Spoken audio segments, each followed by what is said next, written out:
মৎস্য ও প্রাণী সম্পদ মন্ত্রণালয় এবং ভূমি মন্ত্রণালয়ের মন্ত্রী থাকা অবস্থায় জ্ঞাত আয় বহির্ভূত সম্পদ অর্জনের অভিযোগ ওঠে নারায়ণ চন্দ্র চন্দের বিরুদ্ধে। মঙ্গলবার দুপুরে দুর্নীতি দমন কমিশনের প্রধান কার্যালয়ে সংস্থাটির মহাপরিচালক জানান, প্রায় ৩ কোটি টাকার অবৈধ সম্পদ অর্জন ও জোরপূর্বক ভোগ দখলে রাখায় ভূমিমন্ত্রী নারায়ণ চন্দ্র এবং তার স্ত্রীর বিরুদ্ধে মামলা করা হয়।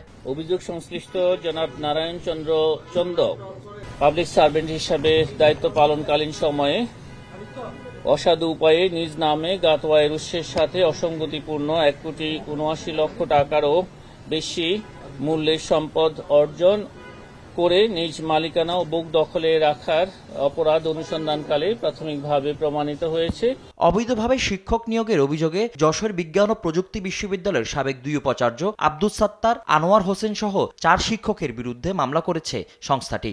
যশোর বিজ্ঞান ও প্রযুক্তি বিশ্ববিদ্যালয়ের অণুজীব বিজ্ঞান বিভাগের সহকারী অধ্যাপক পদের নিয়োগের দুর্নীতির অভিযোগে অধ্যাপক অণুজীব বিজ্ঞান বিভাগ তাদের বিরুদ্ধে দণ্ডবিধি ৪০৯ এবং দুর্নীতি প্রতিরোধ আইন ১৯৪৭ সংশ্লিষ্ট ধারায় আরও একটি মামলা রুজু হয়েছে।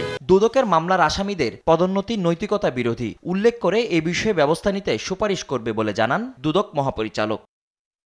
ফজলে আদিত্য, দেশ টিভি, ঢাকা।